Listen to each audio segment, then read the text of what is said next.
అందరికీ నమస్కారం. తెలుగు కథల నిలయం ఛానల్‌కి స్వాగతం. 4 రోజులు ముందుగా రమ్మంటే ముహూర్తం వేళక రావటం. నా 2 చేతుల్ని పట్టుకొని ఆప్యాయంగా కోప్పడ్డాడు పట్టాభి. ముందుగా రావాలనటం, అప్పుడే వెళ్తారా అనటం ఇవన్నీ ఆనవాయితీగా మాట వరసకేనని అందరికీ తెలిసిన సంగతేగా. ఈ రోజులను బట్టి వేళకి వచ్చి పెళ్లి అవగానే వెళ్ళిపోవటమే తెలివిగా ఉంటుంది. నువ్వు పెళ్లి ఏర్పాట్లు ఇలా చేస్తున్నావని తెలిస్తే మాత్రం తప్పకుండా 4 రోజులు ముందే వచ్చేసేవాణ్ణి. ఈ తాటాకుల పందిళ్ళేమిటి, మామిడాకుల బంతిపూల తోరణాలేమిటి, అలికిన నేలంతా ముగ్గులు. మన చిన్నతనం రోజుల్లో పెళ్లివారిల్లు ఎలా ఉండేదో మళ్ళీ కళ్ళకు కట్టినట్లుగా చూపించావు కదరా. కొబ్బరాకులు చుట్టిన స్తంభాల చుట్టూ ఆటలాడుతున్న పిల్లల్ని చూస్తుంటే మనసు మళ్ళీ ఆ రోజుల్లోకి వెళ్ళిపోయి వాళ్ళలా పరుగులు పెట్టాలన్నంత హుషారు నాకు వచ్చేసిందనుకో ఆనందంగా అన్నాను. నా మాటలకు నవ్వుతూ, ఇప్పుడు మాత్రం ఏమైంది? 4 రోజుల తర్వాతే వెళ్ళు. మనం కలుసుకొని కూడా చాలా నాళ్ళయింది. ఇద్దరం సరదాగా గడిపినట్లుంటుంది. ఏమంటావ్? అని మళ్ళీ నవ్వుతూ, మాట వరుసకి మాత్రం కాదు, నిజంగానే చెప్తున్నాను అన్నాడు. అది నాకు మాత్రం తెలియదా? అంటూ నేను నవ్వాను. నువ్వు ప్రత్యేకంగా చెప్పనక్కర్లేదు. ఇష్టమైనన్ని రోజులు ఉండే స్వతంత్రం నాకుంది. కాకపోతే పెళ్ళయి పెళ్ళికూతురు వెళ్ళాక సర్దుకునే పనులే తప్ప సందడేం ఉంటుంది? అది సరే గాని ఎంత పల్లెటూరులో అయినా షామియానాలే తప్ప పందిరి కనిపించడం లేదు. అలాంటిది ఇంతింత పందిళ్ళు వేయించావు ఎలా వీలయిందిరా? ఆశ్చర్యంగా అడిగాను. అమ్మాయి పెళ్ళి అట్టహాసంగా కాదు గాని మునుపటి రోజుల్లోలా బంధుమిత్రులందరం కలిసి ఓ వారం రోజుల పాటు సరదాగా గడిపేట్లుగా జరగాలని ఉందని తమ్ముళ్ళతో ఓ మాట అన్నానంతే. నా కోరిక తీర్చే బాధ్యత వాళ్ళిద్దరూ తీసేసుకున్నారు. నెల రోజులు ముందే సెలవు పెట్టేసి వచ్చేశారు. పిల్లలు మాత్రం 4 రోజుల క్రిందే వచ్చారనుకో. ఓ వారం రోజుల నుండి పెళ్ళికూతుర్ని చేయటం, అదని ఇదని ఏదో వేడుక పేరు చెప్పి ఊళ్ళో ఉన్న బంధువులు, పనివాళ్ళు కలిసి రోజుకి 100 విస్తళ్ళు లేస్తున్నాయి. ఈ పనులన్నీ తమ్ముళ్ళే చక్కబెడుతున్నారు. నేను మాత్రం పైపైన తిరుగుతున్నానంతే. ఊళ్ళో చుట్టాలందరూ కూడా పనుల్లో తలో చెయ్యి వేస్తున్నారు. సందడే గాని శ్రమేం లేదు. చుట్టాల అందరిళ్ళ వద్ద నుండి పాలు, పెరుగు, కూరగాయలు వచ్చి పడుతున్నాయి అంటూ అప్పుడే అటుగా వచ్చిన లక్ష్మణ్కి నా వసతి ఏర్పాట్లు చూడమని పురమాయించాడు. పట్టాభికి అతని తమ్ముళ్ళు లక్ష్మణ్ భర్త కుమారులకి వయసులో 10-12 సంవత్సరాల తేడా ఉంది. పట్టాభి తమ్ముళ్ళు, పట్టాభి పిల్లలిద్దరూ కూడా నన్ను బాబాయ్ అనే పిలుస్తారు. లక్ష్మణ్, రండి బాబాయ్ అని, మీరు ఇప్పుడు వచ్చారేంటి? ముందుగా వస్తారని అనుకున్నాం అడిగాడు. ఇప్పుడే మీ అన్నకి పేజీన్నర సమాధానం చెప్పాను. మళ్ళీ చెప్పే ఓపిక లేదు గాని వాడినడిగి తెలుసుకో సరదాగా అన్నాను. అలాగే అంటూ చిరునవ్వుతో, స్నానం చేసొచ్చాక భోజనానికి మొదటి బంతిలోనే కూర్చుంటారా? కొంచెం ఆలస్యంగా చేస్తారా? అన్ననడిగి తెలుసుకోవాలా? లేక మీరే చెబుతారా? అడిగాడు. నేను నవ్వేసి, కమ్మని వంటల వాసనలు అదరగొట్టేస్తున్నాయి. పెందరాళ్ళే భోజనం చేయటం అలవాటు లేకపోయినా ఇప్పుడు మాత్రం నేను మొదటి బంతికే సిద్ధం చెప్పాను. వంటకాలన్నీ ఇప్పటి రోజుల్లోని కొత్త వెరైటీలు కాకుండా సంప్రదాయకమైనవే. పులిహోర, ఆవపెట్టిన పనసపొట్టు కూర, గోంగూర పచ్చడి, గుమ్మడికాయ ముక్కల దప్పలం నా బోటి వాళ్ళకి మాత్రమే జిహ్వలేచి వచ్చే రకాలు. భోజనాలు వడ్డిస్తున్నది కూడా అందరూ బంధువులే. వరసలలో పలకరింపులు, ఏం కావాలో కనుక్కుంటూ ఆప్యాయంగా వడ్డనలు, సరదా సరదా పరిహాసాలు. చాన్నాళ్లకు నేను సంతృప్తిగా చేసిన పెళ్లి భోజనం అదే. మా ఊళ్ళో మాకున్న పొలాల్ని అమ్మేసి నాన్న కర్ణాటక మకాం మార్చేయటంతో నేను ఈ ఊళ్ళో అమ్మమ్మ గారింట్లో హైస్కూల్ చదువు పూర్తి చేశాను. అప్పట్లో హైస్కూల్ మాత్రమే ఉండేది కానీ ఇప్పుడు కాలేజీ వచ్చింది. హైస్కూల్ రోజుల్లో పట్టాభితో కుదిరిన స్నేహం ఇప్పటికీ కొనసాగుతోంది. కలుసుకోవటం తరచూ కుదరకపోయినా గానీ ఫోన్లో పలకరింపులు జరుగుతూనే ఉంటాయి. తండ్రి చనిపోవటంతో పట్టాభి హైస్కూల్లో చదువు ఆపేసి వ్యవసాయాన్ని, కుటుంబ పోషణ భారాన్ని తన భుజాలకెత్తుకున్నాడు. తల్లి సాయంతో మాత్రమే చిన్నపిల్లలైన తమ్ముళ్ళ చదువులు, పెళ్ళిళ్ళు చేశాడు. అంతేకాదు తండ్రి ఇచ్చిన 10 ఎకరాల పొలాన్ని స్వశక్తితో 20 ఎకరాలకు పెంచాడు. పట్టాభి తమ్ముళ్ళిద్దరూ కూడా పెద్ద చదువులు చదివి మంచి ఉద్యోగాల్లో స్థిరపడ్డారు. ఇద్దరు పిల్లలతో ఆనందంగా ఉన్నారు. కుటుంబానికి పెద్ద దిక్కు లేకపోయినా ఎటువంటి ఒడిదుడుకులు లేకుండా అన్నీ సవ్యంగా జరిగిపోయాయంటే పట్టాభి శ్రమే కారణం. అయినా సరే ఆస్తిని పంచేటప్పుడు సమభాగాలే చేశాడు. పట్టాభి లాంటి వ్యక్తులు చాలా అరుదుగా ఉంటారు. పెళ్లి ముహూర్తం రాత్రి 11 గంటలకి. భోజనాలు పూర్తయిపోవటంతో అందరూ పందిరి నిండుగా కూర్చున్నారు. మేళం వాళ్ళు సీతమ్మ పెళ్లి కూతురాయనే వాయిస్తుండగా పెళ్లి కూతురు వకుల పెళ్లి పందిట్లోకి వచ్చింది. వధూవరులిద్దరూ ముచ్చటగా ఉన్నారు. మేళ తాళాల మధ్య పెళ్లితంతు అంతే ఆనందంగా జరిగిపోయింది. సర్దుకునేవాళ్ళు సర్దుకుంటుంటే పిల్లలు పెద్దలు నిద్రలకు పడ్డారు. దూరం నుండి వచ్చిన బంధువులందరికీ ఊళ్ళోని 10 మంది ఇళ్లల్లో వసతి ఏర్పాట్లు చేశారు. కేవలం పట్టాభి ఇంట్లో జరిగే శుభకార్యమే అనుకోకుండా ఊళ్ళోని బంధువులందరూ కూడా తమ ఇంట్లోని వేడుకే అన్నట్లుగా అన్ని పనుల్లో పాలు పంచుకున్నారు. ఊళ్ళో పట్టాభికున్న పేరు అలాంటిది మరి. పక్క వసారా గుమ్మం దగ్గర లక్ష్మణ్ భరత్ ఎవరితోనో గట్టిగా మాట్లాడటం వినిపించి నేను అటువైపు అడుగులు వేశాను. అతనెవరో వెళ్ళిపోయాడు. సంగతేమిటన్నట్లుగా చూశాను. ఏం లేదు బాబాయ్, చిన్న విషయమే భరత్ అన్నాడు. వీడు మా ఊరతను కాదు, అందుకే పద్ధతులు తెలియక ఏదో మాట్లాడుతున్నాడు. 50, 100 అనేది ముఖ్యం కాదు, లెక్క పక్కాగా ఉండాలి. మా ఇద్దరిది ఇదే పద్ధతి. అన్నయ్యలా మేం ధారాళం కాదు. ఇంట్లో వాళ్ళ దగ్గరైనా అంతే. 10 రూపాయలకైనా సరే లెక్క ఖచ్చితంగా ఉండాల్సిందే చిరునవ్వుతో లక్ష్మణ్ చెప్పాడు. అక్కడే నిలబడ్డ లక్ష్మణ్ భార్య గాయత్రితో పైసా పైసా లెక్క చెప్పాలంటే వీడితో నీకు గట్టి చిక్కే కదమ్మా సరదాగా అన్నాను. ఏం చెప్పమంటారు బాబాయ్, అవునంటే అమర్యాద, కాదంటే అసత్యం నిట్టూరుస్తూ అని ఫక్కున నవ్వేసింది. లక్ష్మణ్ కూడా నవ్వుతూ ఎవరేమనుకున్నా పర్లేదు, కష్టపడి సంపాదించే ప్రతి రూపాయి పట్ల నాకు జాగ్రత్తే అన్నాడు. వీళ్ళిద్దరూ డబ్బు దగ్గర ఇంత జాగ్రత్త పరులు కాబట్టే ఇంత తొందరగా సొంత ఇంటికి యజమానులయ్యారని అనుకున్నాను. తెల్లారాక 8 గంటల వేళప్పుడు మగపెళ్లి వారందరూ పెళ్లి కూతుర్ని వెంటబెట్టుకుని వాళ్ళు వచ్చిన బస్సులోనే తరలిపోతారు. అందుకని టిఫిన్ ఏర్పాట్లకు కొందరు వంటవాళ్ళు కబుర్లు చెప్పుకుంటూ పనులు మొదలు పెట్టేశారు. నా ప్రయాణం కూడా ఉదయమే కాబట్టి నేను పట్టాభి ఒక గదిలో మంచం మీద పడుకునే కబుర్లు మొదలుపెట్టాం. మళ్ళీ కలుసుకునే అవకాశం ఎన్నాళ్ళకు వస్తుందో మరి. నీ సమస్యలు, అదే కోర్టు గొడవలన్నీ తీరినట్లేనా? పట్టాభి ఆరా తీశాడు. నిట్టూర్చాను. కనుచూపు మేరలో కూడా ఒక కొలిక్కి వచ్చే సూచనలు కనిపించటం లేదు. అదేం? ఆశ్చర్యంగా అడిగాడు. ఏం ఉంది, ఎవరి వాదనలు వాళ్ళవే. అందరికీ పంతాలే. రాజీ మార్గానికి ఒక్క అడుగు కూడా వేయరు. కోర్టులోనూ తెగదు. వాయిదాలు పడుతూ సంవత్సరాలు గడిచిపోతున్నాయి చెప్పాను. నాన్న కర్ణాటకలో కొన్నేళ్లు వ్యవసాయం చేసి ఆ తర్వాత కాంట్రాక్టులు మొదలుపెట్టాడు. బెంగళూరు, కలకత్తా అంటూ తిరిగి చివరికి హైదరాబాద్లో సెటిల్ అయ్యాం. నేను ఉద్యోగం మానేసి నాన్నకి చేదోడుగా ఉండిపోయాను. 3 తమ్ముళ్ళు తలో చోట ఉద్యోగాలు చేసుకుంటూ బాగానే ఉన్నారు. కాంట్రాక్టులు చేసి నాన్న బాగానే సంపాదించినా మధ్యలో ఎన్నో ఆటుపోట్లు ఎదుర్కొన్నారు. అవన్నీ నాకు తెలుసు. బిల్లులు అందక అప్పులకి వడ్డీలు అనవసరంగా పెరిగిపోతున్నాయి అనిపించినప్పుడు శ్రీమతి పుట్టింటి వాళ్ళిచ్చిన డబ్బును పెట్టుబడిగా నాన్నకి ఇచ్చాను. తర్వాత తిరిగి తీసుకున్నా గానీ సమస్యలొచ్చినప్పుడు ఆదుకోగలిగానని నేను అనుకుంటాను. నాన్న ఉన్నప్పుడే పంపకాలు జరిగినా కానీ ఆ తర్వాత అందిన డబ్బుతో చాలా సమస్యలొచ్చాయి. తమకి అన్యాయం జరిగిందంటూ తమ్ముళ్ళు కోర్టుకెక్కారు. మనస్పర్ధలు పెరిగి రాకపోకలు కూడా ఆగిపోయాయి. ఎంత ఆస్తి ఉంటేనేం, తెమలని కోర్టు గొడవలతో అయిన వాళ్ళ మధ్య సఖ్యత లేక ప్రశాంతత అన్నదే లేదు. నేను రాజీ గురించి ఆలోచిద్దామన్నా పెద్దవాళ్ళైన పిల్లలు, శ్రీమతి కూడా ఒప్పుకోరు. నా మనసు విప్పి పట్టాభికి చెప్పుకున్నాను. సమస్యలొచ్చినప్పుడు నాన్నని ఎలా చేస్తున్నారు, ఏమిటి అని అడిగిన వాళ్ళు లేరు గాని పంపకాల దగ్గర హక్కులంటూ మాట్లాడుతున్నారు. బాధ్యతలు పట్ల లేదు గాని భాగాల దగ్గర మాత్రం పట్టుదలలు. కుటుంబ సమస్యలకి నేను ఆదుకున్న సందర్భాలు ఎవరికీ గుర్తులేవు. 10 రూపాయలు నావి పెట్టుబడిగా ఇచ్చి 100 రూపాయలు తీసుకున్నానని ఆరోపణలే కాకుండా అలాంటి స్వార్థంతోనే ముందుగా పెట్టుబడి పెట్టానని ఎన్నో మాటలు అన్నారు. ఒక తమ్ముడైతే వారసత్వపు ఆస్తి పంచుకునే సమయం వచ్చే వరకు ఏ మనిషి స్వభావాన్ని ఎరుగుదుమని అనుకోవటానికి వీల్లేదని ఎందుకన్నారో ఇప్పుడు తెలిసింది. అని నా మొహం మీదే అన్నాడు.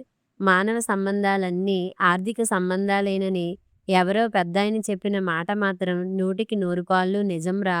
పట్టాభి తల అడ్డంగా ఊపాడు. కొందరి విషయంలో ఆ మాట నిజమైతే అవ్వచ్చు గాని, అందరి విషయమూ అంతేనంటే నేను అంగీకరించను స్థిరంగా అన్నాడు. అవును మరి. తమ్ముళ్ళు కనుసన్నల్లో ఉండి తన మాటకి విలువ ఇస్తున్నారు. ఆ ఆప్యాయతలు, అభిమానాలు ఎంతవరకు నిలబడతాయో ఏదైనా సమస్య వచ్చినప్పుడు గదా తెలిసేది. వాళ్ళిద్దరూ డబ్బు విషయానికి వస్తే పట్టాభిలా కాదు. చాలా జాగ్రత్త పరులని తెలిసిపోతోంది. ఎప్పుడో ఒకప్పుడు పట్టాభికి దెబ్బ తగలక మానదు. మనసులోనే నిట్టూర్చాను. నువ్వు చాలా అమాయకంగా ఆలోచిస్తున్నావురా అన్నాను. నువ్వు చదువు మానేసి రాత్రింబవళ్ళు పొలంలో చాకిరీ చేసి తమ్ముళ్ళను చదివించావు. నీ రెక్కల కష్టంతోనే ఆస్తిని రెట్టింపు చేశావు.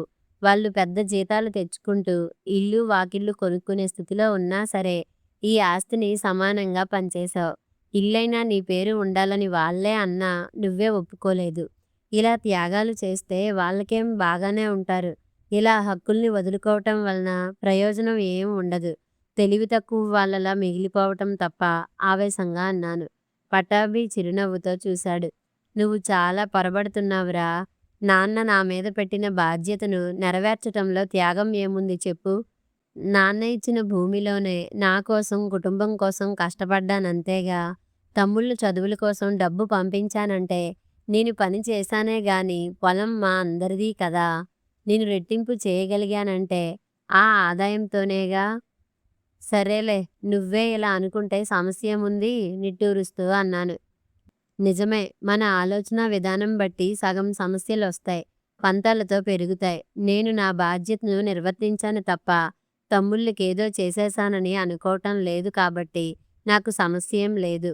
ఈ ఇల్లు నా పేరు మీదే ఉండాలని తమ్ముళ్ళు అన్నా నేనెందుకు కాదన్నానో తెలుసా?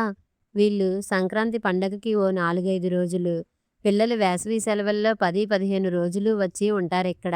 ఎప్పుడూ ఉండేది నేనేగా. పుట్టి పెరిగిన ఊరికి, ఇంటికి అప్పుడప్పుడు అయినా వెళ్ళి రావటంలో ఎంత ఆనందం ఉంటుందో నాకు తెలుసు. అన్నయ్య ఇంటికి వెళ్తున్నామనే మొహమాటం తమ్ముళ్ళకి ఎప్పుడైనా కలుగుతుందేమోననే అనుమానంతో, అలా కాకుండా మన ఇంటికి వెళ్తున్నామనే స్వతంత్రంతో వాళ్ళు వచ్చి వెళ్తుండాలని, ఇల్లు ఏ ఒక్కరి పేరు మీద గానీ లేకుండా మా తరం ఉన్నంత వరకు ఉమ్మడి ఆస్తిగానే ఉండిపోవాలని అనుకున్నాను. అన్నదమ్ములందరం ఒక కుటుంబంలోని వాళ్ళమే గాని ఆడవాళ్ళందరూ వేరు వేరు కుటుంబాల నుండి వచ్చిన వాళ్ళే కదా. ఆర్థిక సంబంధమైన అపోహలేవీ తలెత్తకుండా ఉండాలంటే అన్ని విషయాలు అందరి మధ్య తేటతెల్లంగా ఉండాలనేది నా సిద్ధాంతం.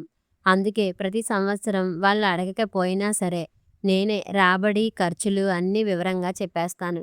సంబంధ బాంధవ్యాలు సజావుగా సాగటానికి ఇటువంటి జాగ్రత్తలు తప్పనిసరి. ఒక్కోసారి మనం జాగ్రత్తగా ఉన్నా ఎదుటి వాళ్ళలో సామరస్యం లేక చేయి దాటిపోయే పరిస్థితి ఎదురవుతుంది. అది వేరే సంగతి అనుకో. పట్టాభి మాటల్ని ఆశ్చర్యంగా వింటుండిపోయాను.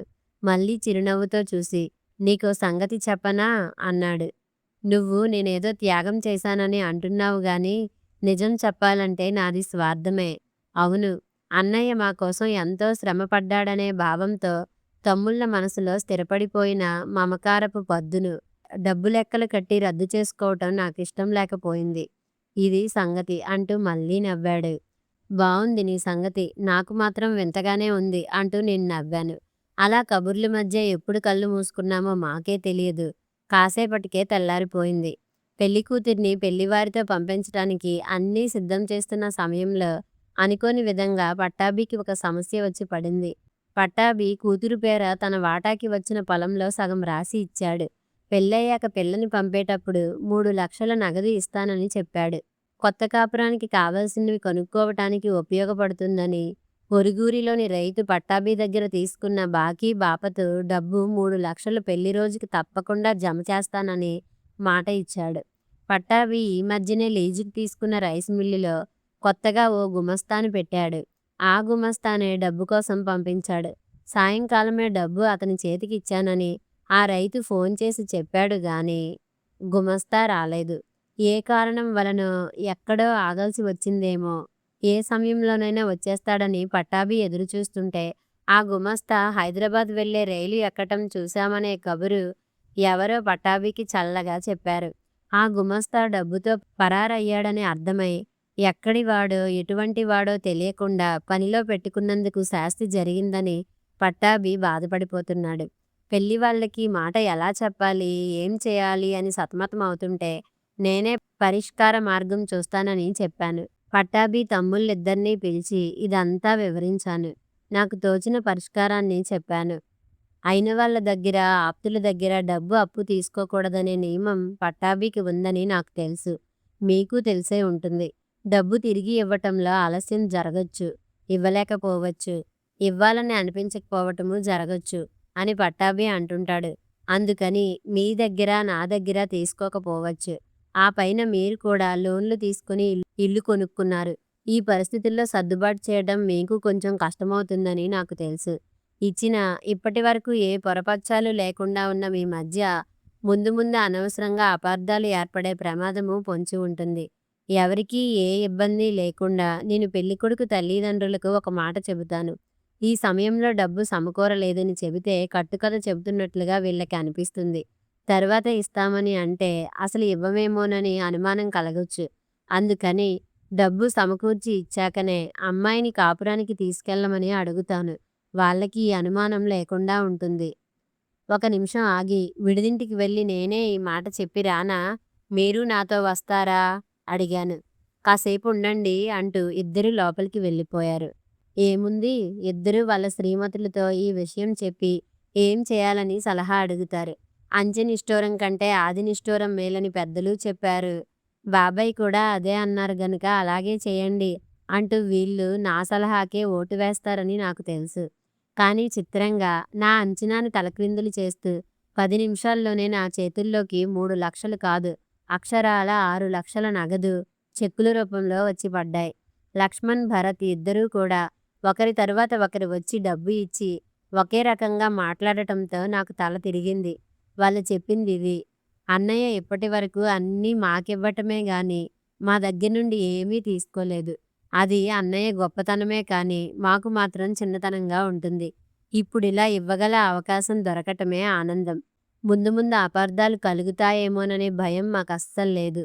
అన్న తిరిగి ఇవ్వాలని గాని ఇవ్వలేడేమోనని మేము అనుకుంటే కదా. అన్న ఒప్పుకోడని చెప్పలేదు గాని మా ఇద్దరి వాటాల్లోని చెరో 1 ఎకరం వకుల చిన్నాలకి ఇవ్వాలని మేము నిర్ణయించుకున్నాం. వకుల అన్న కూతురే కాదు, మా అందరి అమ్మాయి. ఇది మా ఇంట్లో ఘనంగా, ఆనందంగా జరుగుతున్న మొదటి శుభకార్యం. ఏ లోటు ఉండకూడదు. ఇప్పటికిప్పుడు డబ్బు సమకూర్చి ఇచ్చాకే అమ్మాయిని కాపురానికి తీసుకెళ్ళమని వాళ్ళకి చెప్పటం అన్నకే కాదు, మాకు అదే అవమానమే. మా జీతాల్లో హెచ్చు భాగం ఇంటిలోనికే సరిపోతున్న మాట నిజమే. అయినా మేము ఉద్యోగాల్లో చేరినప్పటి నుండి వకుల పెళ్లి కోసము విడిగా పెడుతున్నాం. అదే కాదు, ఎంత అవసరమైనా అప్పు తీసుకుని తీర్చగలమనే ధీమా ఉంది. పెళ్లి అవసరాల్లో పనికి వస్తుందని మేము తెచ్చిన డబ్బు అన్న అభ్యంతరం చెబితే వకులకి ఏ రూపంగా కానుకగా ఇవ్వాలో ఆఖరున వదినతో సంప్రదించి నిర్ణయించవచ్చని అనుకున్నాం. ఇప్పుడు అవసరం ఇలా వచ్చింది. వకుల, చిన్న ఇద్దరు మా పిల్లలే అనుకుంటున్నప్పుడు వాళ్ళకేమైనా ఇవ్వవద్దనే హక్కు అన్నకి లేదు. అన్నకి ఏం చెప్పి ఒప్పించి ఎలా చేస్తారో గాని డబ్బు అందలేదనే మాట బయటికి రాకుండా సవ్యంగా జరిగిపోవాలి. వాళ్ళిద్దరూ తప్పించుకోవాలనుకోవటం లేదు, ఏమైనా చేయాలనే తపిస్తున్నారు. మానవ సంబంధాలన్నీ ఆర్థిక సంబంధాలనే మాటతో ఏకీభవించి గట్టిగా నమ్మే నాకు వాళ్ళిద్దరి ప్రవర్తనతో కనువిప్పు కలిగింది. ఆ మాటకి మినహాయింపుగా ఇలాంటి కుటుంబాలు ఉన్నాయి. మీరందరూ ఇక్కడ సమావేశమయ్యారా అంటూ మేం కూర్చున్న గదిలోకి పట్టాభి వచ్చాడు. మీ గుమస్తా జగ్గారావు వచ్చి నువ్వు నిద్రపోవటం చూసి నీకిమ్మని ఈ డబ్బు ఇచ్చి ఇంటికి వెళ్ళాడు. కాసేపట్లో వస్తానన్నాడు. సాయంకాలం దారిలో బండి ఆగిపోతే రిపేర్ చేయించే మార్గం లేక నానా తంటాలు పడి తెల్లవారుజాముకి ఎలాగో చేరగలిగానని చెప్పాడు అంటూ నా జిప్పు బ్యాగ్లో ఉంచిన డబ్బును పట్టాభి చేతుల్లో పెట్టాను. లక్ష్మణ్, భరత్లిద్దరూ షాక్ తగిలినట్టుగా నా వైపు చూశారు. అప్పుడు పట్టాభికి నేను ప్లే చేసిన ట్రిక్ గురించి వివరించాను. నువ్వు జగ్గారావు తీసుకువచ్చే డబ్బు కోసం ఆతృతగా ఎదురుచూస్తున్నావని నాకు తెలుసు కదా. అతను తెచ్చి ఇచ్చినప్పుడు వీళ్ళు చూడలేదుగా, అందుకని సరదాకి అలా చెప్పాను. వీళ్ళు గనుక పెళ్లి వాళ్లతో అలాగే చెప్పి వద్దామని అంటే అప్పుడు అంతలోనే జగ్గారావు వచ్చాడు, సమస్య లేదని చెబుదామని అనుకున్నాను అంటూ పట్టాభి చేయి పట్టుకొని మీ అమ్మా నాన్నలు ఏ ఉద్దేశ్యంతో ఈ పేర్లు మీకు పెట్టారో గాని పట్టాభిరాముడు నీ తమ్ముళ్ళు నిజంగా లక్ష్మణుడు భరతుడు అంతటి వాళ్ళేరా ఆనందంగా అన్నాను. వకుల చిన్నాలు ఎప్పుడు ఏ పని మీద ఆ గదిలోకి వచ్చారో మేం గమనించలేదు గాని మా మాటలన్నీ వీళ్ళు విన్నట్టున్నారు. వకుల విసురుగా నా దగ్గరికొచ్చి సీరియస్గా, మీ ఉద్దేశం ఏంటి బాబాయ్? మీరలా చెబితే వాళ్ళు సరే అంటారనుకున్నారా అంది. ఎందుకనకూడదు? వాళ్ళ గురించి నీకప్పుడే ఏం తెలుస్తుంది అన్నాను. అయితే మీతో నేను పందెం కాస్తున్నాను. విశాల్ అస్సలు అలాంటి షరతుని ఒప్పుకోడు. నన్ను కాపురానికి తీసుకెళ్ళటం డబ్బుతో ముడిపెట్టడు. కావాలంటే వెళ్ళి చెప్పి చూడండి అంది. అంతేకాదు అలా చెప్పాల్సిందే అంటూ ఒత్తిడి చేసింది. బాగుండదని విన్నా వినలేదు. పట్టాభి కూడా నవ్వుతూ చూస్తుంటే సరే చూద్దామని విడిదింటికి పక్కనే కదా అని వెళ్ళాను. విశాల్ని పిలిచి మెల్లగా చెప్పాలనుకున్నది చెప్పి నా వెంటబెట్టుకుని వచ్చి పట్టాభితో అబ్బాయికి చెప్పాను సరే అన్నాడు. గడువిచ్చారు కదా అని నువ్వు తాత్సారం చేయకు. వీలైనంత తొందరగా డబ్బు సమకూర్చుకొని అమ్మాయిని కాపురానికి పంపించేయాలి అన్నాను. అతని కొంచెం కంగారుగా అరే నేను సరేనని ఎప్పుడన్నానండి అన్నాడు. మౌనం అంగీకారం అని నేను అనుకున్నాను. అయితే ఇప్పుడే ఎలాగో తంటాలు పడి సర్దుబాటు చేయాలని అంటావా బాబూ అడిగాను. అతను మరింత కంగారు పడిపోయాడు. అబ్బే నా ఉద్దేశం అది కాదండి. పెళ్ళయ్యాక డబ్బుతో ముడిపెట్టి వకులను ఇక్కడ ఉంచే ప్రశ్నే లేదు. మామయ్య గారు వకులకి ఇస్తామని అన్నారు. ఇవ్వటం ఇవ్వలేకపోవటం అనేది వాళ్ళిద్దరికీ సంబంధించిన విషయం. ఇవ్వలేకపోయినా మాకేం అభ్యంతరం ఉండదు. మీరు దాని గురించి ఏం ఆలోచించకండి. అదే ఖచ్చితమన్నట్లుగా విశాల్ చెప్పిన మాటలకు నేను నిజంగా ముచ్చటపడ్డాను. వెంటనే వకుల వైపు చూశాను. అమ్మో ఆ మొహంలో ఎంత వెలుగో! మా ఆయన సంగతి ఇప్పుడైనా తెలిసిందా అన్నట్లుగా ఆ చూపుల్లో ఎంత బడాయో! పటాభి విశాల్ చేయి పట్టుకొని అనునయంగా అన్నాడు. మా వాడికి చిన్నప్పుడు నాటకాల పిచ్చి ఉండేది. అది ఇప్పటికీ పూర్తిగా అణగారిపోలేదు. అందుకే ఇలా మాలాంటి వాళ్ళ దగ్గరికి వచ్చినప్పుడు చిన్న చిన్న డ్రామాలేస్తుంటాడు. ఏమనుకోకు. విషయం తెలిసి విశాల్ కూడా సరదాగా నవ్వుకుంటూ వెళ్ళిపోయాడు. లక్ష్మణ్ భరత్ ఇద్దరూ అతనితో పాటు వెళ్ళారు. పెళ్ళై ఒక్కరోజున్నా గడవలేదు. అతని గురించి నీకేం తెలుసని అంత భరోసాగా ఛాలెంజ్ చేశావే అమ్మాయి? పెద్దవాళ్ళ కంటే కుర్రాళ్ళే డబ్బు గురించి పట్టుబట్టే వాళ్ళు ఎంతమంది లేరు? వకులని అడిగాను. వకుల నవ్వేసింది గాని చిన్న సమాధానం చెప్పాడు. బాబాయ్ పెళ్ళై ఒక్కరోజన్నా గడవలేదు గాని నిశ్చితార్థం జరిగి 3 నెలలయ్యిందిగా. 3 జన్మల తరువాత మళ్ళీ ఇప్పుడే కలుసుకున్నట్టు ఆ జన్మల ముచ్చట్లన్నీ పెళ్ళికి ముందే చెప్పేసుకోవాలన్నట్లు రోజుకి 12 గంటల చొప్పున కబుర్లు చెప్పుకుంటున్న వాళ్ళకి ఒకరి గురించి ఒకరికి ఎందుకు తెలియదు? అన్ని గంటలు మాట్లాడుకుంటున్నారని నీకెలా తెలుసురా అన్నాను. అయ్యో బాబాయ్ అంటూ తలపట్టుకొని యాక్షన్ చేశాడు. సెల్ ఫోన్ బిల్ కట్టేది నేనేగా అన్నాడు. మళ్ళీ నవ్వుతూ ఇంకో మాట అన్నాడు. బాబాయ్ అక్క రోజు ముచ్చట్ల ద్వారా బావ నరాల్లోకి ప్రేమని ఇంజెక్ట్ చేసేసింది. దాంతో బావకి వ్యాధి నిరోధక శక్తి బాగా పెరిగిపోయింది. డబ్బు జబ్బు ఎప్పటికీ సోకనే సోకదు. వాడి తమాషా మాటలకి అందరం నవ్వాం. పెళ్లి కూతురితో మగపెళ్లివారు తరలి వెళ్ళగానే హడావుడి సద్దుమణిగింది. కాసేపటి తరువాత నేను ప్రయాణమై పట్టాభి దగ్గర వీడ్కోలు తీసుకుంటూ మీలాంటి కుటుంబాలు కొన్ని ఉన్నా సరే ఊరంతా కూడా పచ్చగా పాల వెల్లిలా కలకలలాడిపోతుంది. నిజం ఆనందంగా అన్నాను. ఏ విషయమైనా తేటతెల్లంగా ఉంటే కొన్ని సమస్యలు తలెత్తకపోవచ్చు. మా అన్నదమ్ముల మధ్య సమస్యలకి నా పొరపాటు కొంత ఉందని అప్పుడనిపించింది. కథ సమాప్తం. మరిన్ని మంచి కథల కోసం మా ఛానల్ని లైక్ చేయండి, షేర్ చేయండి, సబ్స్క్రైబ్ చేసుకోండి.